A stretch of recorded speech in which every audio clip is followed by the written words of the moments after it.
Hello बच्चों, let me consider this question. Say the variation of induced EMF with time t in the coil if a short bar magnet is moved along its axis with a constant velocity is best respectively as. Okay, अगर ये मान के चलिए यहाँ से इस तरीके से मूव होती है कांस्टेंट वेलोसिटी के साथ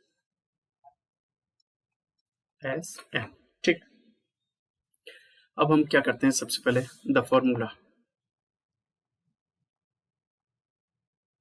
फॉर्मूले के थ्रू ईएमएफ का जो फॉर्मूला हमारा दिया गया है उसके थ्रू हमें पता है कि E इक्वल्स टू माइनस का एन डी फाइव आई हमारा डी टी होता है, ठीक है, जिसमें फाइव इक्वल्स टू हमारा बी डॉट ए होता है, यानी कि E के साथ E इक्वल्स टू माइनस का N D upon D T जो हमारा है, या फाइव की जगह हमने वैल्यू पुट कर दी बी डॉट ए।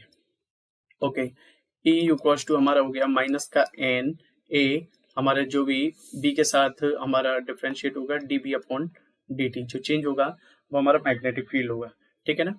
ओके, अब इसके बाद when the magnet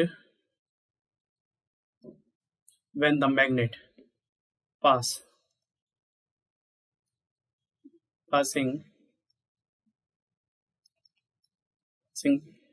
in the, ये इस तरीके की कॉइल है, कॉइल, ठीक है।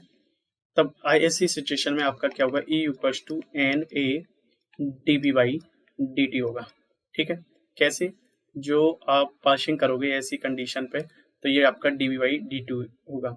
ये जो माइनस में है ये दिखा रहा है कि पहली कंडीशन जो पासिंग हो रही थी उस कंडीशन से जैसे ही पास हुआ है तो वो चेंज हो जाएगा, उसका ग्राफ चेंज हो जाएगा, माइनस से प्लस में आ जाएगा। अब ये चार ऑप्शन दिए गए हैं ग्राफ में, सारे ग्राफ ये सारे प्लस में ही चल रहे हैं, पर ये ग्राफ हमारा दिखा रहा है कि जो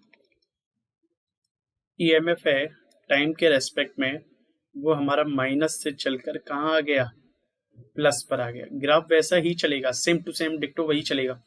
सारी वैल्यू ये देखो, पहले की वैल्यू है ये, उसके बाद यानी कि पहले माइनस में था, माइनस में ग्राफ दिखा दिया, फिर हमारा प्लस में आया तो हमारा ग्राफ चलकर प्लस में आ गया, ठीक है। यानी करेक्ट आंसर हमारा second. I hope you understand this question. Thank you so much, best of luck.